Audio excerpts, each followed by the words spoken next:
Very good evening to all of you. My name is Parminder and today we are going to start with a subtopic of theory of acid and bases in the topic of ionic equilibrium. So let's get started. Theory of acids and bases. Now we have studied this topic already in our junior classes. What was an acid? Acid was something that was told to us was sour in taste. Acid was told to us that turned blue litmus to red. Acid was a substance which reacted vigorously with all the metals. But what was the exact definition? The first term was coined by a scientist named Arrhenius. Arrhenius was the first person who defined what actually an acid was. Any substance which liberated H+ ions in water was termed as an acid. Any substance which released or liberated free H+ ions in aqueous solution were termed as an acid. What are the primary examples that we see in our daily life? The first example is HCl, hydrochloric acid. It is commonly found in our own stomach.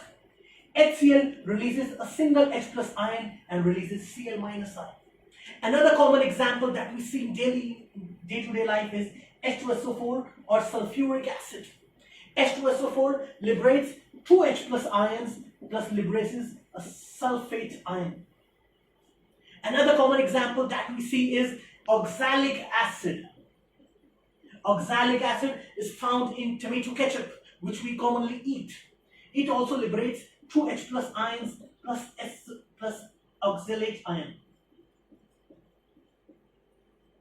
Another example includes H3PO4, which liberates three H+ ions and a phosphate ion. Now, are all these acids of equal potential, or do they have different strengths? You can clearly see that HCl liberates only a single H+ ion, whereas both sulfuric acid and oxalate ions release two H+ ions each. H3PO4 on the other hand releases three H+ ions. Since the number of H+ ions given by each acid is different, hence their strength is also different. By what term or how can we tell that which strength has a better strength? The term coined to explain it was termed as basicity.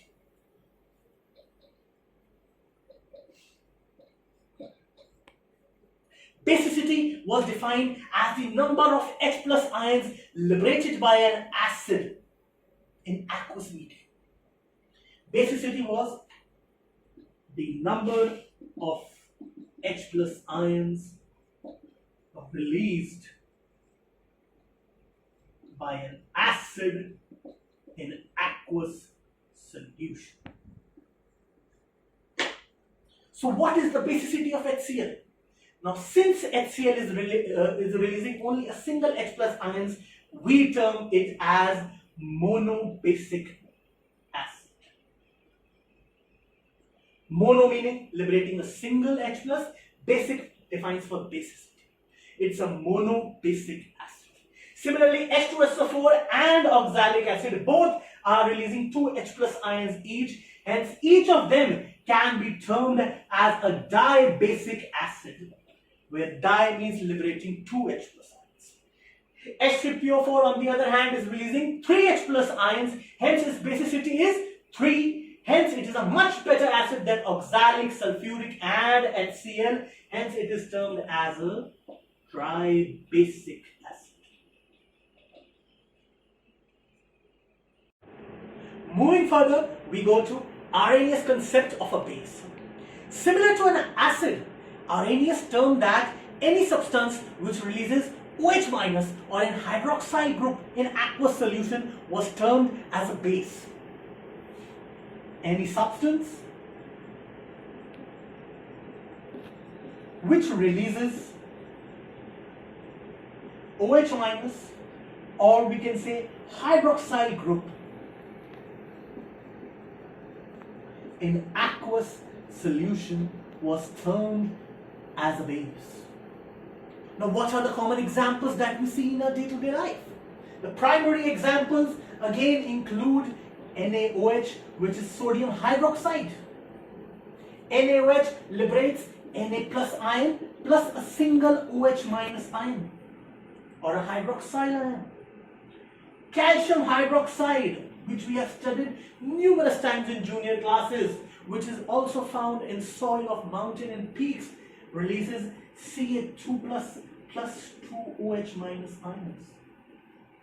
Another example which we study is aluminium hydroxide, which releases 3 OH minus ions. Now, similar to the theory of acids, how can we categorize the strength of base? NaOH liberates only a single OH minus, whereas calcium hydroxide liberates 2, whereas aluminium hydroxide liberates 3 hydroxyl ions. So another term was coined to give the strength of the bases. What was this strength known as? For an acid, the term was known as basicity, and for a base, in reversal, the theory or the concept or the term was termed as acidity. Basicity was defined as the number of H plus ions liberated by an acid. So acidity can be defined as the number of OH minus or the number of hydroxyl groups liberated by a base. So number of OH minus ions released by a base in aqueous solution is termed as acidity. Now, what can we say about the acidity of NaOH, calcium hydroxide and aluminium hydroxide? Since NaOH is releasing only a single OH minus, hence we can term it as a monoacidic base. Mono meaning releasing a single OH minus, acidic is termed by acidity. Similarly, calcium hydroxide releases 2 OH minus, hence it is known as a diacidic base, whereas 3 OH minus was termed as triacidic base. Now, the question arises, what can be said about a compound like water? Yes, my dear students, water. If we talk about water, which is H2O, it liberates both H plus and OH minus ion. It is releasing both H plus and OH minus in water. So what can be said about water? As per Arrhenius concept, it was neither an acid nor a base. It was termed as a neutral entity. Now moving on for some questions. The primary questions that will come in further concepts and further chapters also involve a lot of thinking in theory of acid and base. The primary question for calculating the equivalent in more physical chemistry chapters are: question number 1, H3PO2, H3PO3 and H3PO4. What is the basicity of all these?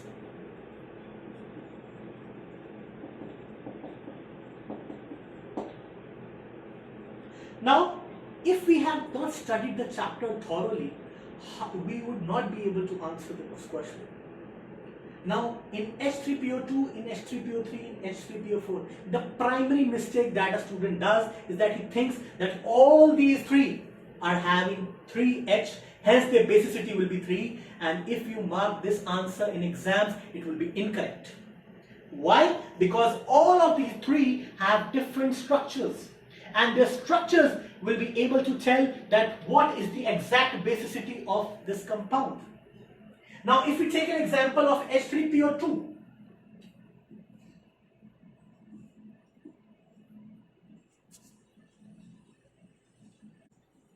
I have displayed the structures of all the three compounds over here.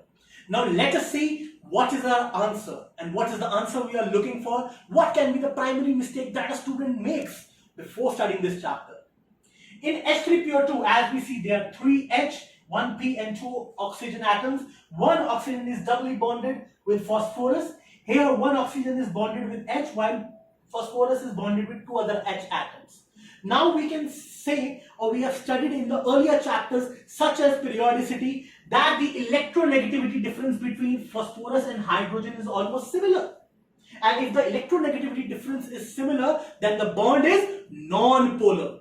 That is, no electronic entity will be pulled or pushed between P and H and P and H. Hence, there is only one polar bond in which oxygen will pull the electron of hydrogen towards itself, creating a del negative charge and a del positive charge.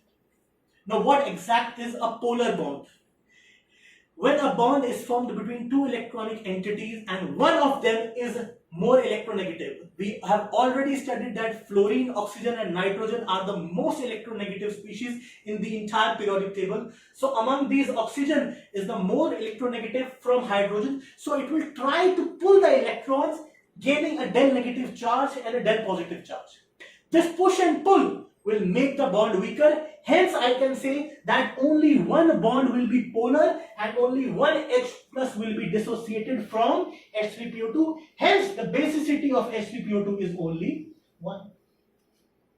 Moving further on H3PO3, here we can clearly see that the electronegativity difference of phosphorus and hydrogen is similar. Hence, this bond will not split because it is non-polar in nature. But again, we can see that between oxygen and hydrogen, oxygen is more electronegative. Oxygen will tend to pull the electron towards itself. Hence, this bond will become polar, del negative and del positive. This bond also will be pulled towards itself. It will also become del positive and del negative. Hence, here there are 2 polar bonds. And if there are 2 polar bonds, then both of these bonds will split after giving some bond dissociation energy. Hence, here 2 H plus ions will be liberated. Hence, I can say that basicity of H3PO3 is 2. And for H3PO4, what can we say? Here, all the 3 bonds of oxygen and hydrogen are polar in nature because oxygen is more electronegative. Hence, here will be 3 polar bonds and the basicity of H3PO4 as we have studied is 3. So 3 similar looking like species, 3 similar looking compounds, 3 similar looking compounds will have an equal amount of hydrogen, but each of them has a different basicity because it is based on their structure. Rather than cramming, we have to conceptualize and visualize the concepts.